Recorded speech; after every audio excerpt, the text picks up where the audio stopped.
We start this morning in Roseburg, where a press conference is set to get underway right now. The district attorney's office gives us new information on the officer-involved shooting that happened during that Reedsport standoff earlier this month. As you can see here, both Lane and Linn counties are going to be moving down a risk level. Meanwhile, Douglas is going back to extreme, up from high. Now, while the national average for gas has dropped, many of us in Oregon will have to open our wallets a little wider compared to last week. Right now, the average price of gas in Eugene is at $3.14 a gallon. We have some breaking sports news from Indianapolis, and Oregon fans, get ready to grin.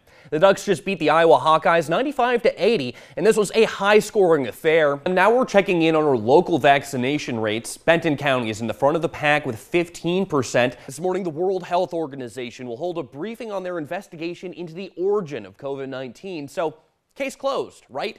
As Britt Conway reports, not even close. And how long is our current blood supply going to last? I mean, what does this kind of dip mean in numbers for Oregonians?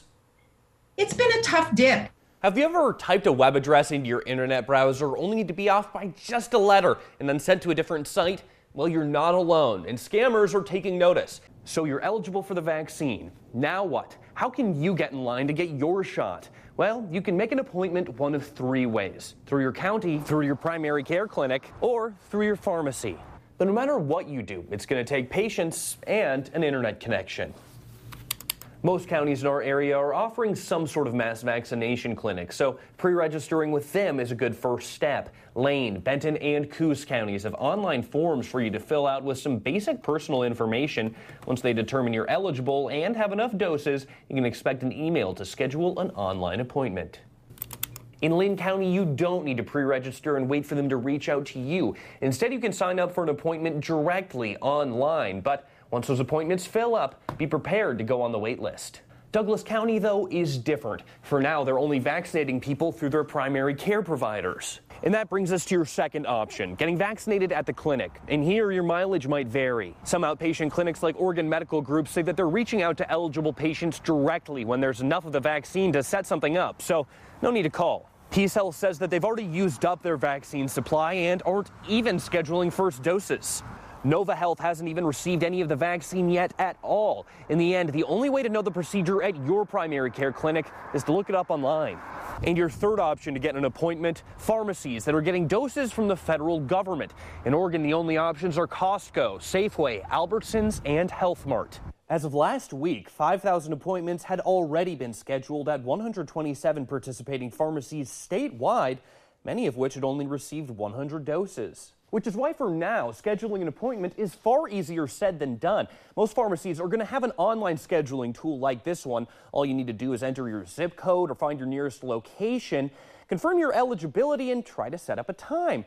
But as you can see right here, when we checked numerous locations in our area, well, they were all booked up. So for now, it's all a waiting game, and it's likely going to stay that way as eligibility guidelines continue to open up, which is why it's so important for you to stay patient and stay aware of the ways that you can get that appointment scheduled. In Eugene, Chris Lueneburg, KEZI 9 News. They say the show must go on. Well, the last year has been an exception to that rule. We're a bit theatrical, very loud. But while the curtain is closed, music lovers are behind the scenes keeping the beat. We just like having a good time. We like having fun. Eugene's own Fortune's Folly normally brings their colorful flair and alt-rock act across the state. My favorite part of performing is people.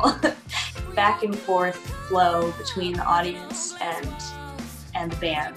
But like all performers, COVID-19 made these rockers slow their roll.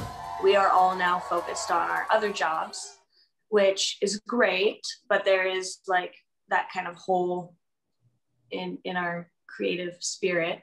Instead of tearing up the stage this past year, they plan on taking to the internet to raise some money in live stream performances. But after the show was done, I just felt like, wow, I really thought that this would feel like performing again, but performing to cameras is just not at all comparable to performing for a live audience. Cheering crowds, also missing from the Center for Performing Arts' historic Wow Hall. We've had to cease events, send home some employees.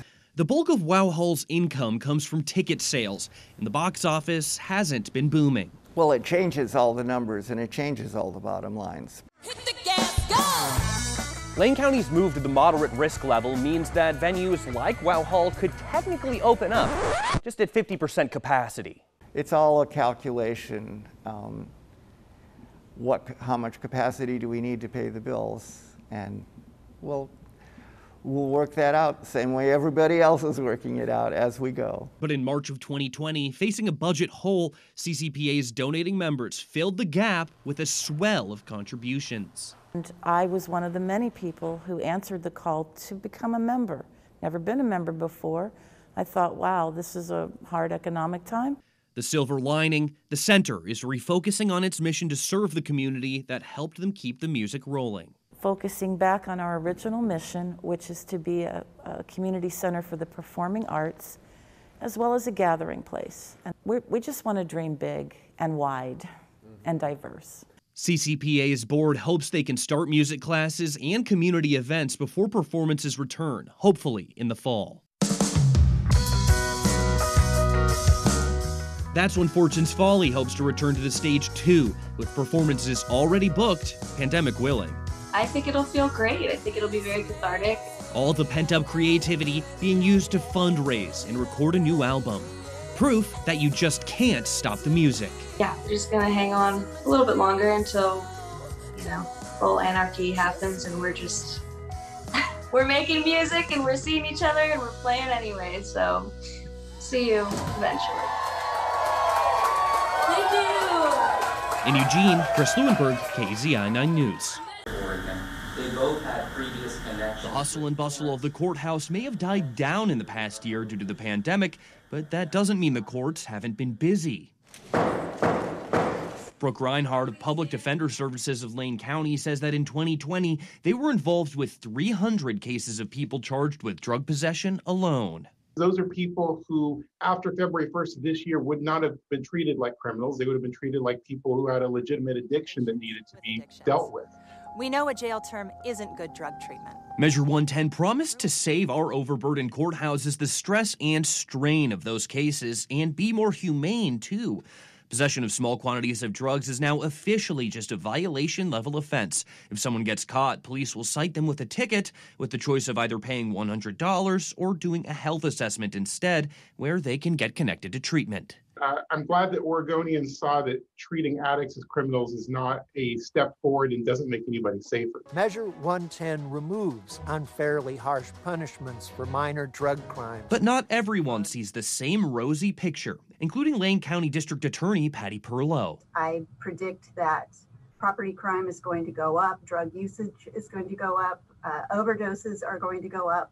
Changing possession charges to a violation-level offense changed something else, too. According to this legal bulletin from the Oregon Department of Justice, law enforcement officers are going to have to reach a higher bar in order to justify stopping someone they believe is in possession of drugs.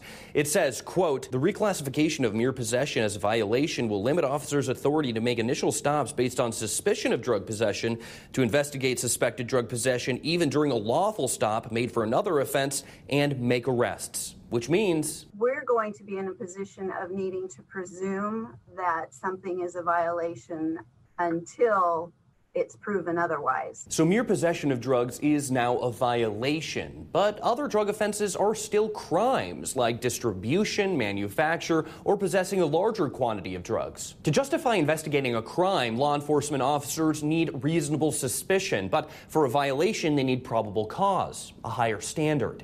The DOJ says this means, quote, an officer's discovery that the detainee has a non-criminal quantity of a controlled substance does not, by itself, provide grounds to expand a stop to inquire or request consent to search for evidence of a criminal-level drug offense.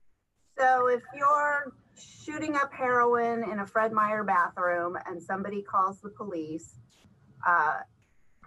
unless the officer has reasonable suspicion that you've been committing another crime, all they can do is take your drugs and cite you for the violation offense. But not everyone believes that's going to make it harder for officers to fight drug crimes in the community. It's just a question of the different standard on whether or not you're investigating somebody for a crime or a violation. Police officers are very good at telling the difference in this. They're trained well on doing this, and I'm confident they'll be able to do this successfully. And if not, we'll help them. Reinhardt believes that ultimately not treating addicts like criminals will have a positive impact.